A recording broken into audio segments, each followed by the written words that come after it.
Je rok 2003 a práve vyšiel Need for Speed Underground. Hra si okamžite získala status jedného z najdôležitejších dielov série, pretože priniesla obrovskú zmenu. Kým predošlé diely sa zameriavali na exotické superšportové autá a naháňačky s políciou, tak Underground priniesol niečo nové. Pouličné preteky, možnosť upraviť si auto podľa svojej predstavy a kultúru, ktorá v tom čase zažívala veľký boom. Ale ako táto hra vznikla? Čo ju spravilo tak ikonickou a prečo je dodnes považovaná za jeden z najlepších dielov série? Volám sa František Uličný, tvorím herný a informatívny obsah, daj odber, ak chceš vidieť viac, a v tomto videu sa spolu ponoríme do histórie Need for Speed Underground.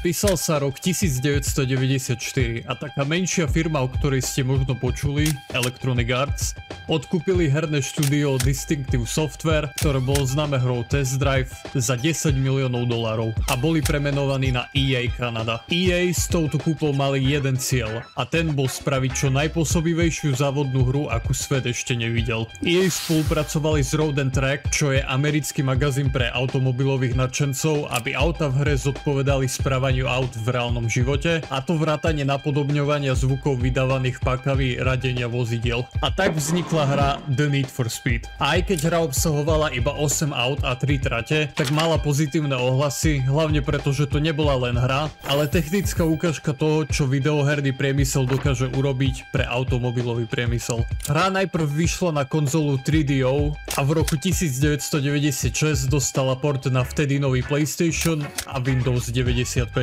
Porty boli úspešné a tak vydali ďalšie a ďalšie a s každým vydaním ohlas kritikov rástol. A pokrok, ktorý dosiahli v roku 2000 z Porsche Unleashed, bol ohromujúci. Blížil sa rok 2001 a s ním aj nová generácia herných konzol. PlayStation 2 ovládol celý svet. Veľa vydavateľov vrátane EA chceli vyťažiť čo najviac nielen z výpočtového výkonu nového hardveru, ale aj z väčšej skupiny zákazníkov, ktorí vstúpili do sveta videohier. Tak začali vývoj na Need for Speed Hot Pursuit 2 s tým, že boli vo vývoji rôzne verzie pre Xbox, GameCube a Windows, ktoré mali na starosti EA Canada a EA Seattle. EA odkúpili herné štúdio Black Box Games a premenovali ich na EA Black Box, aby vyvinuli Hot Pursuit 2 na PlayStation 2 s tým, že PlayStation 2 bola hlavná konzola počas vývoja. Hot Pursuit 2 spravil obrovský krok dopredu v žánri závodných hier oproti predošlej generácii hier. Hra mala veľký úspech a to spravilo z Need for Speed sériu, ktorá garantovala zárobok z každého vydania. Ale v apríli 2003 EA prekvapili fanúšikov série s nečakanou zmenou, keď ohlásili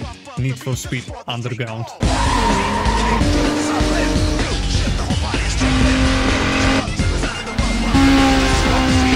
Bol to kultúrny šok. Séria, ktorá sa zameriavala na exotické superšportové autá, zrazu zmenila smer a zamerala sa na pouličné preteky a tuning. A aby sme pochopili túto zmenu, musíme sa pozrieť, čo táto hra reprezentovala v tom čase.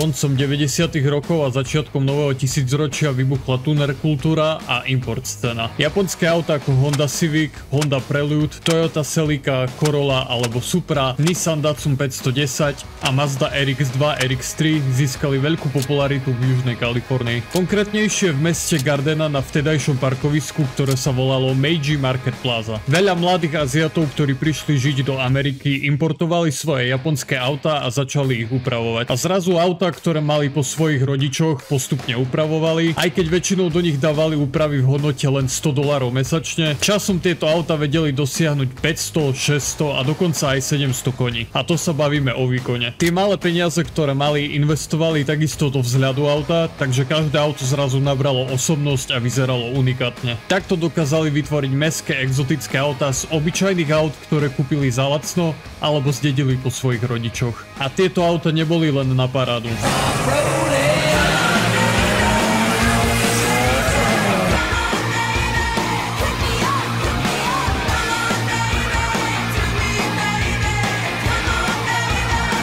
it up. Nelegálne pouličné preteky neboli novinkou. V 60. rokoch to boli hot rody, v 70. a 80. rokoch to boli muscle cars a teraz japonské importy. V roku 1998 americký magazín Vibe sa s majovým vydaním zamerali na pouličné preteky v New Yorku. Článok sa zameral na Rafaela Esteveza, pouličného pretekára z Dominikánskej republiky, ktorý býval vo Washington Heights v New Yorku. Stal sa legendou newyorskej miestnej pretekárskej scény v 90. rokoch. Kvôli seriálu The Dukes of Hazzard sa stal z neho nadšenec do aut a v 16 odišiel zo školy, aby sa mohol venovať svojej vašti pre auta. Brigadoval v rôznych garážach, kde sa učil rôzne úpravy na autách zákazníkov. Všetky peniaze dával do svojho auta a postupne si budoval rešpekt a reputáciu každým závodom, ktorý vyhral. Časom prišla príležitosť na legálne preteky, konkrétne na šprint. Na Atco Raceway v New Jersey sa konali Drag Wars. Prvé legálne importové preteky, ktoré sponzorovali veľké mená ako Pennzoil a HKS USA. Boli to preteky na čas. Za aký čas dokáže pretekár prejsť štvrť míľa? Rafael začal upravovať svoju Hondu Civic. Klasický motor vymenil za motor z Acura Integra GSR. Zväčšil výfukové zvody, aby efektívnejšie odvádzali výfukové plyny z valcov motora, čím zlepšujú prúdenie a výkon. Spolu s pridanými turbochladidlami veľkosti softballovej lopty, ktoré umožňujú spaliť viac paliva. 3 dní pred závodom sa všetko zvrtlo a Rafaela brala sanitka do nemocnice na operáciu, pretože mal zápal slepého čreva. Ten istý večer je späť v garáži, masíruje si obväzy a pomaly krýva okolo auta, aby všetko skontroloval. Prišiel deň pretekov a keď zasvietila zelená, Rafael dupol na plyn a o 11,3 sekúnd neskôr sa z neho stal najrýchlejší Honda pretekár na východnom pobreží. V tom istom čase policajti začali viac zasahovať do nelegálnych pretekov. Štatistiky z minulého roka ukázali, že medzi júlom a decembrom 1997 polícia rozdala 310 pokút za prekročenie rýchlosti a 150 predvolaní za rôzne priestupky. Takže polícia vytvorila špeciálne jednotky v utajení, ktoré pracujú počas najlepších víkendových hodín, aby zatkli pouličných pretekárov. Veľakrát, či už počas pretekov alebo pri pokuse utiec policii, vyhasol mladý život. A toto všetko bola hlavná inšpirácia na príbeh pre Rýchlo a zbesilo.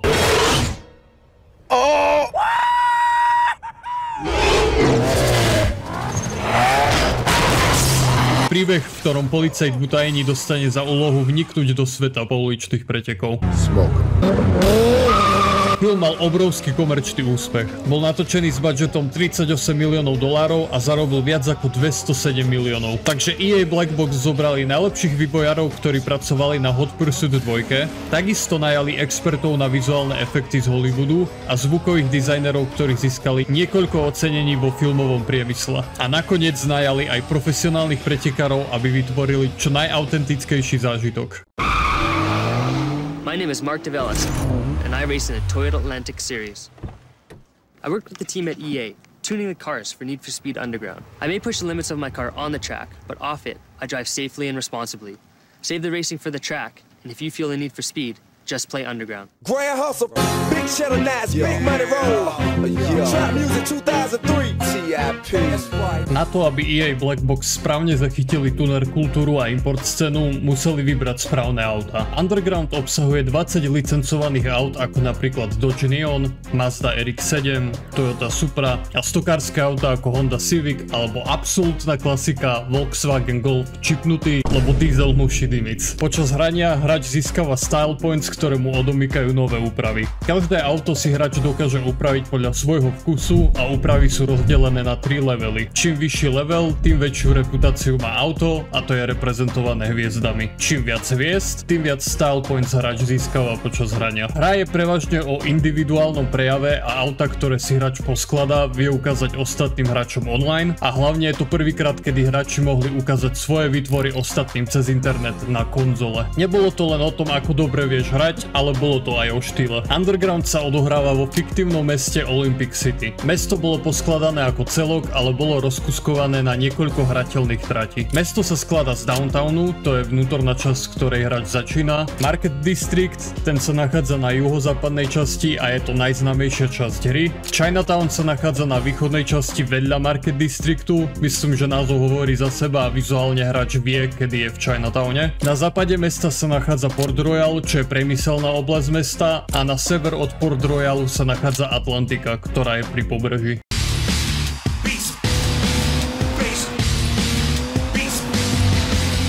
Underground má klasické game mody ako sú circuit, čo sú okruhy na niekoľko kôl, a šprinty, čo sú preteky na jedno kolo z bodu A do bodu B. Inšpirácia na nový Drag Race prišla z prvého rýchlo a zbesilo filmu. Tento celý mod je o načasovaní. V aký moment je najlepšie preradiť a v aký moment je najlepšie použiť nitro. Hráč sa nemôže voľne pohybovať po trati, ale je limitovaný na línie. A poslednou novinkou sú drifty.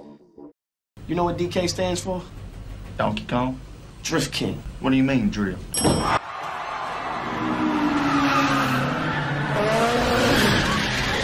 Drifty boli extrémne populárne v Japonsku hlavne v 90. rokoch. Takže Blackbox vytvorili drift game mod, ktorý není o tom, že máš prejsť trať prvý, aj keď rýchlosť je jeden z hlavných elementov tohto modu. V drift mode hráč získava body tým, že sa šmyka do strany a čím rýchlejší je a čím viac sa šmyka, tým viac bodov získava. Ak hráč spomalí, tak stráca multiplier, ktorý mu znásobuje body.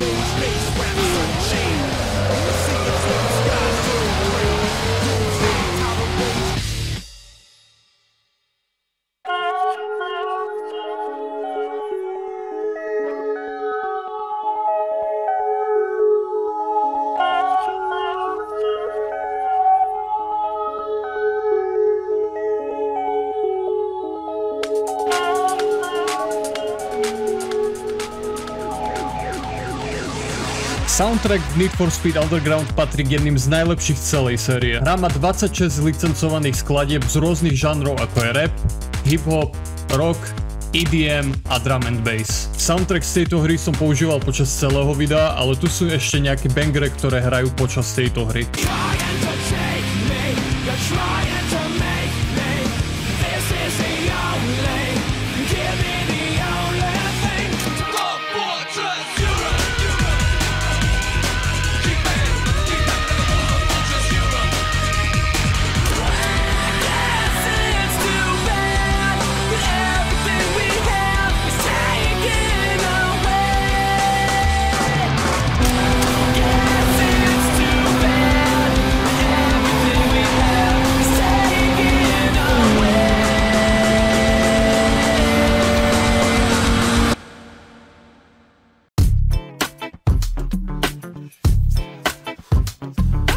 Prvýkrát v Need for Speed sérii pridali príbehový režim s názvom Underground Mode. Je to prvá hra v sérii, v ktorej účinkujú postavy a EA Blackbox sa rozhodli, že namiesto toho, aby si vytvorili vlastné 3D modely, tak spravili konkurs a podarilo sa im nájsť dve modelky. Cindy Johnson, ktorá stvárňuje Samanthu, a Amy Waltz, ktorá stvárňuje Melissu. I'm Amy Waltz, I'm playing Melissa, and she's kind of like the bad girl, really unattainable.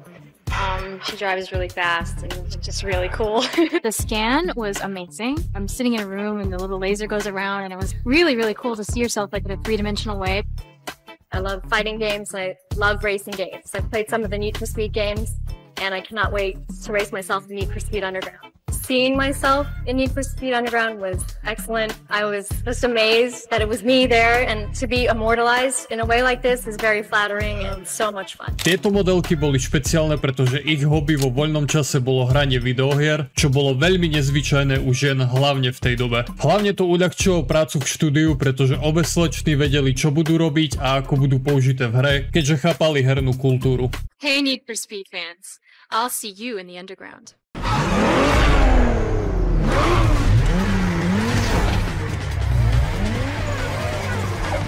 Príbeh v Need for Speed Underground je veľmi jednoduchý a obyčajný. Všetky cutscény z hry majú iba 3 minúty. Ty ako hráč si hlavná postava. Si v strede Olympic City a si za volantom upravenej Acura Integra Type R. S týmto autom úplne ľahko vyhráš závod, ale zrazu ťa prebudí Samantha so slovami Is that your fantasy? Takže všetko to bol len sen.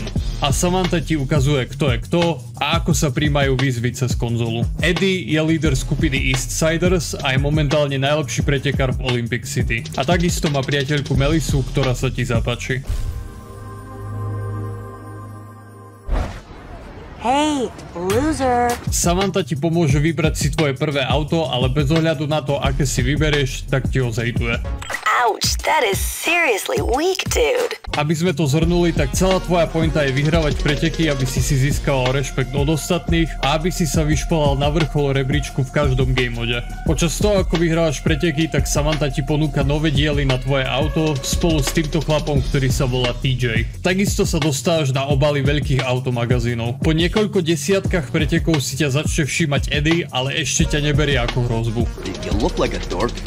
Is that supposed to impress me? Takže zase po niekoľkých desiatkách pretekov už máš tak veľký hype, že Eddie ťa nemôže ignorovať a aby si sa posunul ešte vyššie a mohol pretekať proti nemu, donúti ťa vyzvať Samanthu, ktorá není z toho veľmi nadšená. I trusted you, and now you want to take me on? Vyhráš preteky, počas ktorých si Samantha zničí motor a auto jej otiahne TJ, ale medzi tým ťa niekto sleduje v Nissan 350Z. Ďalšie preteky sú proti Eddieho crew The Eastsiders, ale neberú ťa vážne. Dude, you bore me. Here's some cash. Take a cab. Yo, taxi! Porazíš ich, ale predtým, než môžeš ísť proti Eddiemu, tak ťa vyzýva TJ na Samantinom Civicu, ktorý opravil. A aj upravil. Vyhráš a vrátiš Civic Samanthe. A konečne ideš proti Eddiemu a podarí sa ti vyhrať a stáva sa z teba najlepší pretekár v Olympic City. Ale zrazu príde Nissan 350Z a vyzýva ťa na ešte jeden posledný závod. Podarí sa ti vyhrať a z Nissanu vychádza Melissa, ale hra končí touto vetou. Is that your fantasy? Takže konšpiračné teórie nechám na vás. Need for Speed Underground má dobrý gameplay. Človek sa pri tej hre nenudí, ale hra trpí repetitívnosťou. Keď zapneš Underground mode, tak ťa čaká 111 eventov. To by bolo fajn, keby hra nemala v každom móde iba 8 tratí. Celkovo v hre je 8 okruhov. A potom sú tu ešte reverse verzie tých istých tratí, že ideš z konca na začiatok. To isté platí pri šprintoch, kde máš tiež iba 8 tratí a ich 8 reverse verzií a cez väčšinu miest si už prešiel v okruhoch. Máš 6 drag tratí, z toho prvé 4 odomkneš dosť skoro a posledné dve sú fakt až v late game. A nakoniec máš 8 drift tratí. Keď sa dostaneš do eventu 50, tak už si hral 90% tratí a nič nové ťa nečaká. Zároveň si myslím, že medzi eventami 40 až 70 je tá hra najlepšia, pretože keď začínaš a máš iba stock auta, tak sú moc pomalé. Ale keď už začneš dostávať tie level 1 upgradey, to začne byť lepšie a pri prvých level 2 upgradoch hra má perfektný balans medzi kontrolou a rýchlosťou. Underground trpí late game problémom a keď už dostaneš level 3 upgrady a si fakt extrémne rýchly, tak vtedy fyzika tejto hry to nezvláda. Hra takisto trpí technikou, ktorú väčšina závodných hier používa a to sa volá rubber banding. Určite poznáš ten pocit, že si celý čas prvý, ale tesne pred cieľom ťa zázračne predbehne súper. Toto je rubber banding. Je to ako keby si natiahol gumičku najviac ako sa dá, je jedno ako rýchlo ideš, tvoj super sa vždy bude držať za tebou a ak ty náhodou spravíš nejakú menšiu chybu, je to ako keby si pustil napnutú gumičku a tvoj super letí dopredu. Vo voľných pretekoch sa rubber banding dá vypnúť, ale v underground mode je stále zapnutý. Ale okrem týchto problémov hra je zabavná, cítiš sa v nej rýchly, hlavne kvôli správnym vizuálnym a zvukovým efektom v kombinácii perfektného soundtracku na rýchle jazdy.